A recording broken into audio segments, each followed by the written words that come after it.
Okay, well, hello everybody. Well, thank you for watching this. My name is Jessie, and today I'm doing something I never thought I would do, which is tell you guys what my favorite books are. I have a light now, and I got a microphone, and it kind of sounds like I'm underwater, but I'll just I'll just kind of let that slide a little bit. So sorry about the glare in my eye, but it's kind of diva if you ask me. Also, I have crazy leg bruises. Don't ask me about them. Um, they're from a variety of sources that I'm not going to get into right now. But what I will get into are my favorite books. Because if you can't tell from this tie and these quite large glasses, that I love to read. And reading is really awesome. So I wanted to share some of my favorite books that I've read over the past 5 or 6 years. Um, yeah, so hope you enjoy.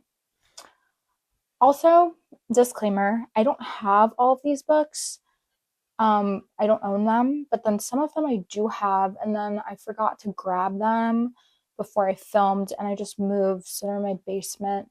I don't really, I didn't really plan it that well.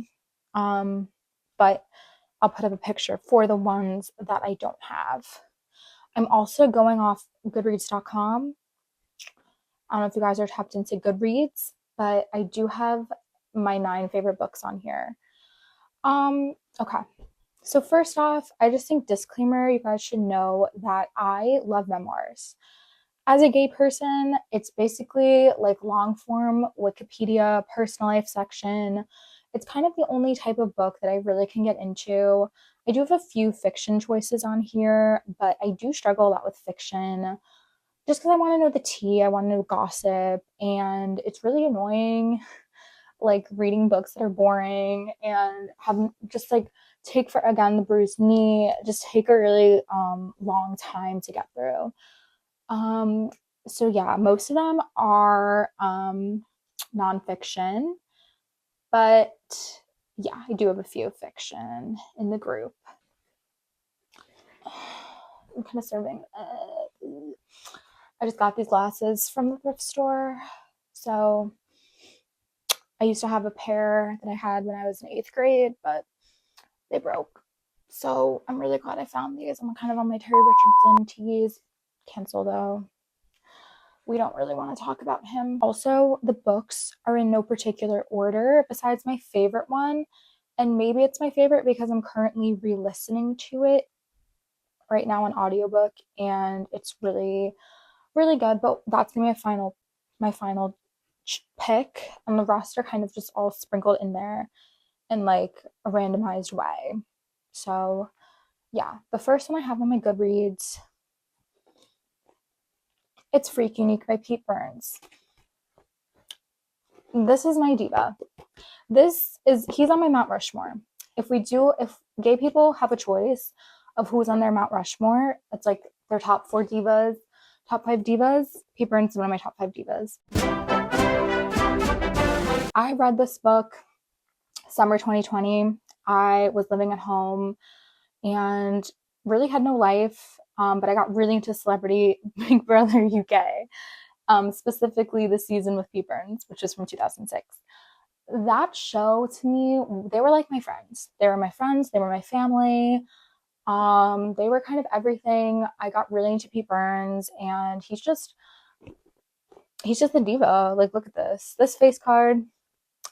The girls were not ready in 2006 for this, but they are ready now. I did see someone post a photo of Pete Burns on Twitter. Yeah, where basically they thought it was sharing needles. So open the damn schools because we need to know about this diva. Was he perfect? No. Was he perfect? No. He was kind of a mess, but he did have really ahead of his time ideas about gender, about surgery, about his face, about augmentation, and yeah, he got judged pretty heavily in his lifetime for getting surgery and for being like feminine and for being like queer. And so, yeah, I really just think he's a trailblazer and he's a diva. And it was really, really interesting to learn his story, even though it's obviously ghostwritten, like, duh, but it's still really good. I love this book. I also have a Pete Burns tattoo on my thigh.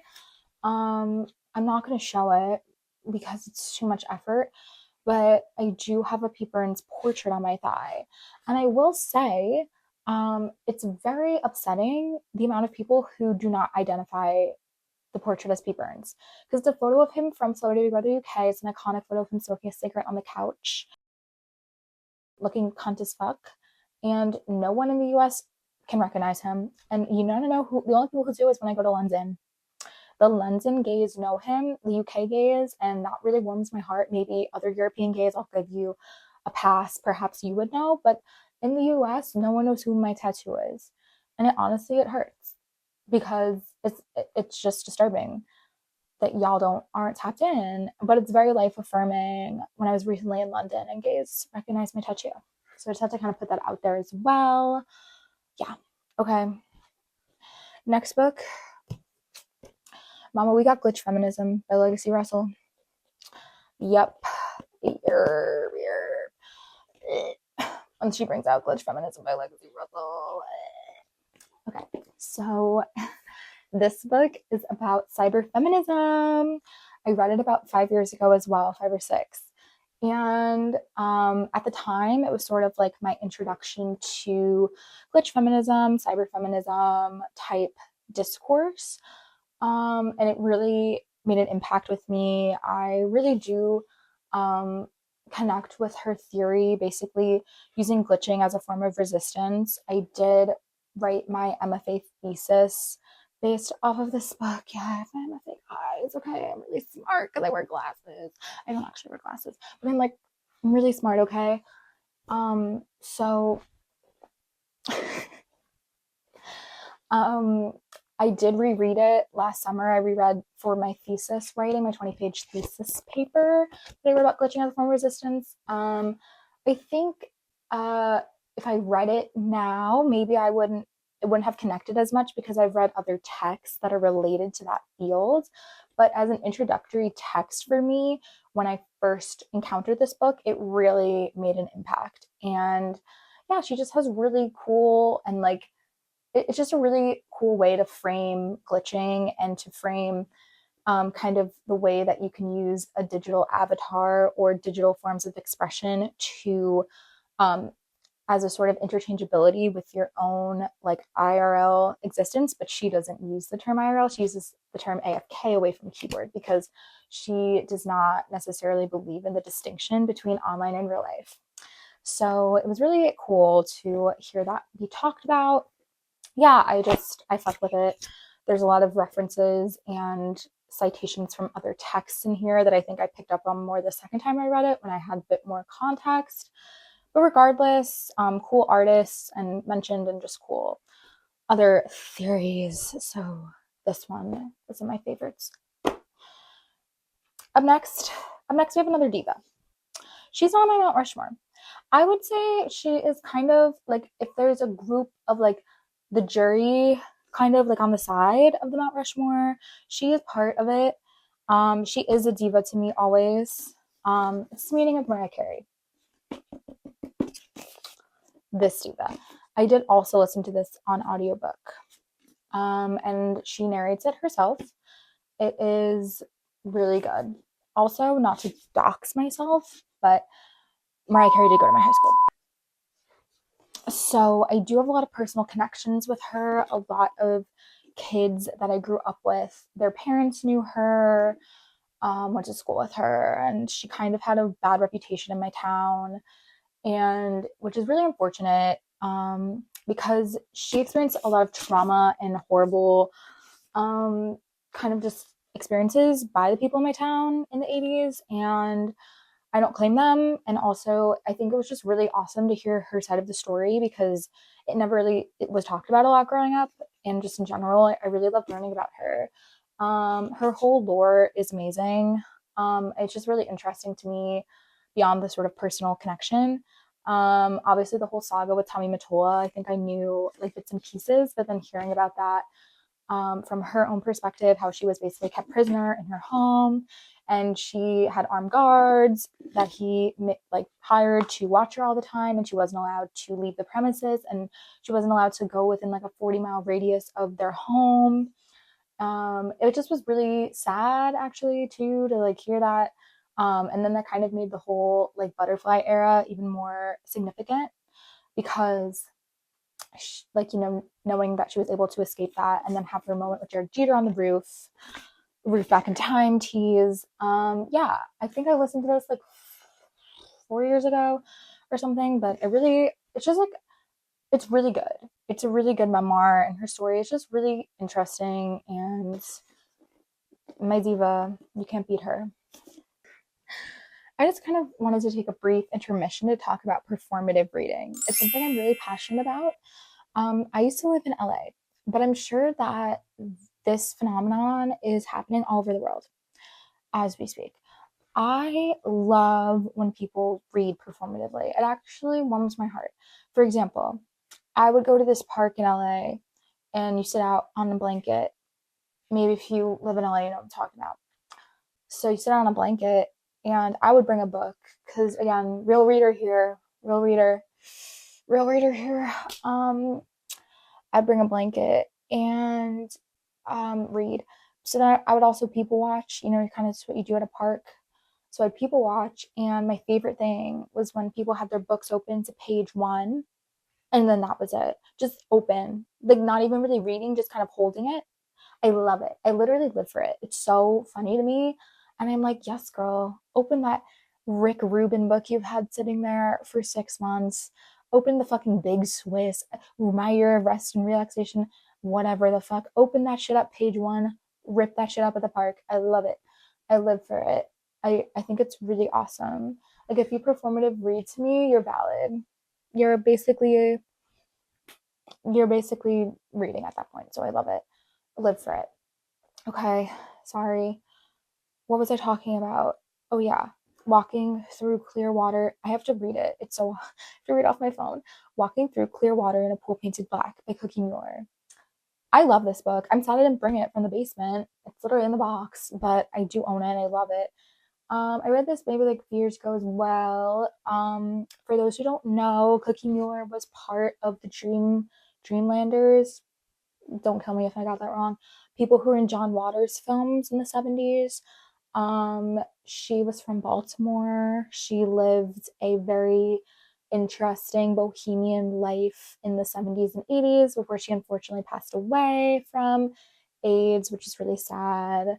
And it was just a really awesome book. Most of it is memoir, and then it does kind of shift into her own writing because she had a column for the Village Voice in the 80s. So it's some of her columns. She had like a advice column that was really interesting. That they put some stuff. I think they even had some fiction of hers in it there as well. But I just really did not know too much about her. I have seen some actually. I've seen John Waters movies prior to reading, and then I did watch the one she was in after reading, just because I wanted to see her in action. But yeah, her life is so interesting. She really like lived to the beat of her own drum, like in a way that was like non-performative because it was the 70s and 80s. Like you really had to go out of your way to be weird as fuck, and like you weren't doing it for the gram, and like you weren't doing it for clout. Like you were authentically being weird and artsy, which I think is awesome. Um, so yeah, that was really cool. And she just lived a really awesome life, and it was really interesting and like energetic. And I think that's what I love in a memoir. And I'm just glad I know more about her now, especially because she is unfortunately passed away. So I do kind of feel like she's a bit of like a forgotten figure unless you're like deep in the John Waters sphere or maybe like niche 80s New York nightlife sphere. Where's her name drop in Danceteria, Madonna? I think she was there too. I think she was there. But anyway, what do I know? I'm just a zillennial. I don't know shit. Okay, next. Oh, I have this one. when she brings up simulacra and simulation. Yeah, guys, yeah. This is one of my favorite books. I'm not even kidding. Anyway, guys, this is Postmodern Theory by my daddy, John Baudrillard. Love him. Iconic French postmodernist theorist. And this was one of the books that inspired The Matrix, famously. But in a way that after I read this, I was like, well, sort of, kinda. Well, sort of, kinda. I also read Neuromancer, which was another book that inspired The Matrix. Because, girl, I love that movie, of course. Who doesn't? They are cunts as fuck. They're cunted out in that movie. I hated that book. I hated Neuromancer. I gave it 1 star on Goodreads. It was bad. It really was not great. Wish I liked it more, but that plot wise was more like The Matrix. This is just theory, girl. Like, this is just, what if everything was a sign and a symbol? Like, we're living in a world where everything is reduced to just signs and symbols. Therefore, nothing is real and everything's just hyper real. That's Baudrillard's core theory. But I like the way that he, obviously it was written in the 80s, but I do like the way he relates it to sort of like day-to-day life. I think that makes it more interesting. He really loved LA, loved US in general, but there's a whole chapter about LA that I found really fascinating as someone who was living there at the time. Essentially saying that it's a simulacra and simulation, guys. And also he talked about like Disneyland as a simulacra. Great theory. Like, they low-key clowned him hard in my grad program, which, like, I don't really get, because low-key he eats. I usually don't fuck with, I don't fuck with these theorists. I'm like, there's a microcosm of these guys who I fuck with, and I do fuck with him. I've read other stuff by him. This is my favorite. I do want to read more. Maybe if I can handle some theory again, I'll tap back in. But I just love this book. And also, another thing about this book that is cunt is that it's like, and kind of Baudrillard in general, he's pretty accessible. This was one of the first theory texts I read, and after reading more afterwards, it can be like really inaccessible, low key, especially the like mid 20th century theory, like when it gets so jargonized and like you have to always talk about Freud. It's like, enough. But he's a bit more concise with it, which I find really refreshing. And it's still, it's theory, so it's not going to be the most like easy to digest type of language, but compared to other writers, theorists I've read, he's pretty good. He gets it. He gets the point, which I appreciate. Oh, and he loves May 1968, girl. They love May 1968. Girl, they were obsessed. Like, girl, we got it. You rioted. The students rioted in France. Girl, we got it. But yeah, they love that. These French bitches love that. Okay, sorry. Next. Okay. Oh, this is another one. I actually don't own this one. It's one of the few that I do not have a physical copy of. I bought it for friends. Actually, I made a friendship over this book once, which is really awesome, with one of my good friends who saw me reading this book, and then we started chopping it up because she saw me reading, and then now she's one of my good friends. And I was at shooting a music video. So you never know what can happen when you read this book. It is Art, Sex, Music by Cozy Fanny Tootie, another memoir. I really love this book. I really fucked with it. It's quite long, if I recall. It did take a bit to read, but I just found her so interesting. I really did not know much about Cozy Fanny Tootie or Genesis Purge at the time of reading, so I did learn quite a lot, and it definitely did not paint Genesis in a good light. I will say that. And I believe Cozy, and Genesis was acting a damn insane fool, crazy this whole time. It was like okay, sorry, I'm kind of getting into it. I'm getting into the weeds with it. But let me backtrack. So Cozy Fanny Tootie is this artist from England. who was active, I'd say like the 60s through today. And she also was really heavily involved with like the experimental electronic music scene, particularly like industrial music, which was something she did with her former partner slash collaborator Genesis Peorage, who's this other artist from the UK. And they had this group called Throbbing Gristle, which was cited as one of like the early industrial music groups. And her husband, I guess, was also in Throbbing Gristle, and he would make homemade like synths and other like kind of like music hardware. Like they literally had to DIY it because it wasn't invented, and then they would just do these like crazy performances in England, or I guess in Europe primarily, in the 70s, 80s, I guess, too. But the performances were really sick that she talked about. And then she also did sex work. So it's like the art, sex, and the music of it all.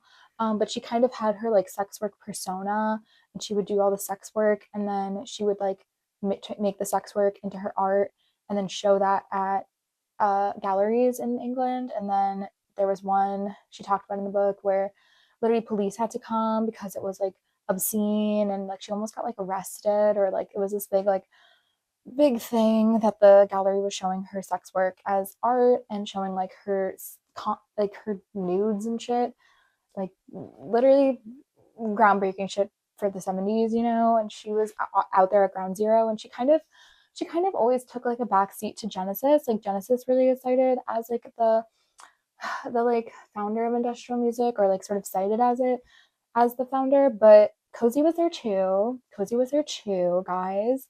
And yeah, so I just really like learning about her. The last like 100 pages, it's sort of like she kind of like, I'm like, girl, calm down. She should have cut it at like the 80s, I guess, 90s, after she kind of like moved out of London and like lived in the countryside or whatever with her man. Like, girl, you don't need to, like, I know you did more stuff, you got back together, Robin Gristle, like, girl, we don't care, no offense. And it was basically like 100 pages of like her grievances against Genesis, where I'm like, go off, girl. But it's sort of, I was like, all right, and more grievances and more grievances, and Genesis is being crazy and this and this. I'm like, yeah, girl, we get it. She was not a girl. She was bad rancid vibes, bad vibes from Genesis. I did also read Genesis's memoir because I was curious after reading Cozy's. And I just, the whole time, because I just read Cozy's, and then Genesis would say something in her memoir that would just be like the complete opposite of what Cozy said about the same situation. And I was like, I think you're lying. Like I was like, I'm reading both books. Like, someone's not telling the truth here. Like, anyway, so there was a bit of controversy there, I guess, for those who are in the weeds with it. But I just love this book. It's really awesome, and I just like learning about her. She's like a really cool person and cool figure, until someone comments, they're like, she actually is like horrible. I'm like, I don't care. Okay.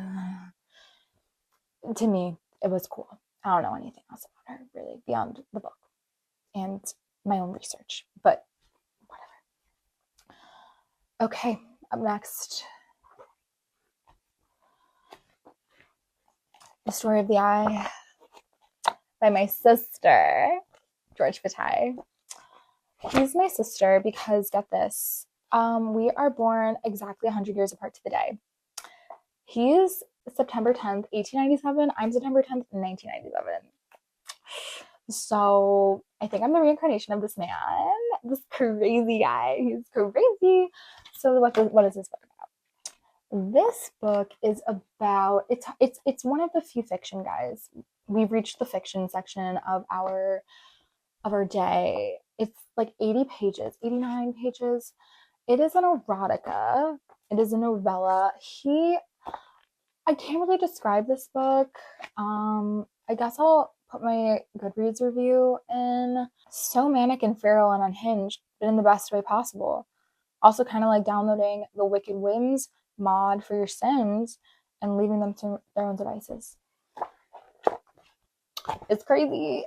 Basically, this man, George Bataille, he's obsessed with taboo and extreme stuff. So he basically made this book to basically just like indulge the most like insane taboo fantasies, like sexually and otherwise, just like in life, like death, murder, cannibalism, and like death, murder, cannibalism, incest, Um, other crazy shit, weird, weird like fetishes.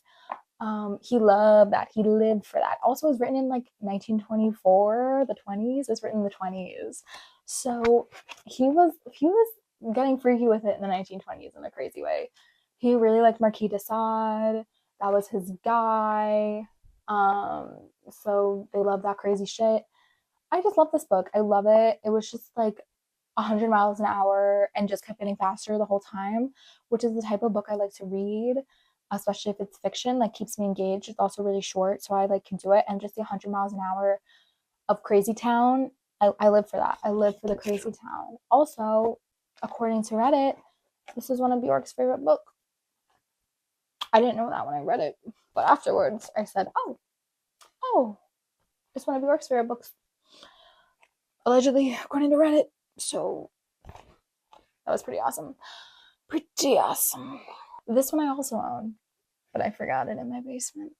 I did. It's downstairs. It is Do Androids Dream of Electric Sheep by Philip K. Dick. Another fiction to the collection. I really fuck with this book. I do fuck with it. Philip K. Dick, he's a sci-fi writer. This book was written in the 60s. I've read multiple Philip K. Dick books and I fuck with it heavy. I really do like his writing, even if it gets kind of like boring sometimes, but it's just his concepts, the shit he was on in the 1960s. It's actually insane how like contemporary it feels. Like he was on the he was on the speed that makes you predict the future. As I told a part-time professor once in my program, we were talking about Philip K. Dick. I said, and he would always say, Philip K. Dick was on so much speed when he wrote, and I said, speed that predicts the future, honey, because the future is now in these books. What is that book about? So, disclaimer, I did recommend this book to a friend who immediately said, wow, this is so misogynistic. I will acknowledge that. I'm going to acknowledge that, yeah, a white man writing in the 1960s, you're gonna get misogyny, honey. You're gonna get misogyny, okay? Unfortunately, that's just the way it is. I wish it wasn't, but unfortunately, that's just the way it is. So, with that being said, it is the book that Blade Runner was based off of, the movie, the 80s movie. They did make a remake. I did see the 80s one. I watched it after I read this and I didn't like it. I'm not a big movie girl. I'll just put that out there. But in general, I just didn't fuck with the movie. I thought the book was so much better. The plot of the book, oh, basically it's about a bounty hunter in the future, which is like, I guess supposed to be today's world, and he's assigned to kill androids, aka like robots, and they develop to a point where they look so similar to humans that it's really hard to tell, and the only way you can tell them apart is through empathy. Like that's the whole premise in the book. Like only humans can feel empathy and robots, androids can't. So he has to administer these like empathy tests, and if they don't pass the empathy test, he has to like kill them. And he kind of starts having like a moral panic because he's has to kill these androids who are just like, I want to live out my dreams. Also, androids are like subjugated to humans and like have to like be their like laborers and like slaves basically, which is crazy. So it's also like a fucked up thing. They're like subordinate to humans. So basically he finds like escaped androids and like has to kill them. But yeah, he has a dilemma because like androids start to like just develop like want like dreams and hopes and desires like humans do, and then he has to kill them and he's like, wow, this is like kind of fucked up. Yeah, but it's like a really interesting like what makes someone human and what makes someone a robot. Great questions to ask, great questions to pose. I just really fuck with it. So I'm like really hungry. I'm like really hungry, and I think that's kind of, I'm a little bit off my game, but in a cool way. Okay, up next, the final book. My number one. It's How to Murder Your Life by Kat Marnell. I love this book. I really do. I recommend listening it to audio on audiobook. I'm currently re-listening to it for the second time on audiobook because I love it so much. It's my comfort read. Also, me and Kat Marnell and George Bataille, we all have the same birthday. She's September 10th, he's September 10th, I'm September 10th. This is the Holy Trinity. These are the divas. If you're born on September 10th, you're a freak crazy bitch. That's all I'll say. So what is this book about? It is her addiction memoir of a very privileged white girl from Maryland. And how she basically falls her way to the top. What's the expression? Stumbles her way to the top. I don't know. But basically she was in active addiction to Adderall, which led to other substances. And then she still managed, because she's rich and connected, to work at Condé Nast in the 2000s and Peak magazine, not Peak, but 2000s was still print magazine era. So 2000s Condé Nast, she worked as a beauty editor at Lucky, and she also worked for like Teen Vogue. No, not Teen Vogue. She also worked for like Nylon, I think, and like some other publications. Maybe Teen Vogue, I don't remember. But it's kind of just how she stumbles her way to the top in drug addiction. She's currently sober, which I think is so awesome. Like it's actually like really, really like commendable for her, like considering everything. I'm like, after everything she's been through, like it's really awesome. She just sober and not doing any of this stuff anymore. But yeah, the way she writes this is like really awesome as well. She just has a lot of detail. She's very like what she's really good at like painting a picture, which I think is like kind of hard to do. She always is including like a lot of like products and perfumes and books and like different like little details of her life to like set a scene, which I think is like really cool. Um, so yeah, I don't know, I think it's just really engaging and cool writing, and listening to her say it on audiobook, she's a very like bubbly personality. She really just has like so much je ne sais quoi. Like I think that term gets a little bit overused these days, but this girl has genuine je ne sais quoi. Like she has the it factor in a way that's like really palpable, and she's also just a really good writer and really funny, and she's really funny when she reads it. For example, like she'll be like, I got it from the Iceman. Are you familiar with Iceman? He was the biggest drug dealer in the 2000s boarding school circuit. And I'm like, I'm not familiar with Iceman. Can you tell me more about Iceman? um, but I do feel a crazy kinship to her because I am a September 10th girl as well, and I have ADHD. She has ADHD. In a way, I just get it. Like, I see the type of person you are. Like, she gets very fixated and has these like weird obsessions with things, and it's very particular. And I'm like that too. So this is my sister who I have a kinship with. Currently re-listening, as I said, and it's really awesome. She also there's also crazy videos of her online from like 2011 when she worked at XO Jane, which was this like online publication where there's fully a video of her like snorting bath salts. I recommend. I'm like, look it up. She was probably on heroin and crazy drugs and PCP at work. But it is crazy. There was a period when anyone who came over to my house, I would sit them down and make them watch Kat Marnell snorting bath salts, just because I was like, you must watch this. There's also where she eats tissues. But in the book, she said after she snorted the bath salts, her boss gave her a raise because like I'm like, you're literally hiring a girl with active addiction who's like gonna do crazy shit. And then you give her a raise, girl. What the hell? What the hell? Yeah. And then they found out she was doing heroin, and then they fired her, girl. She was doing it the whole time, girl. She was doing it the whole time. Oh yeah. I love that. That's my diva. Okay. Oh my god, wait, that's so awesome. I can't believe I didn't do that the whole time. Wait, I need to do it again. Oh my god, wait, this is so awesome.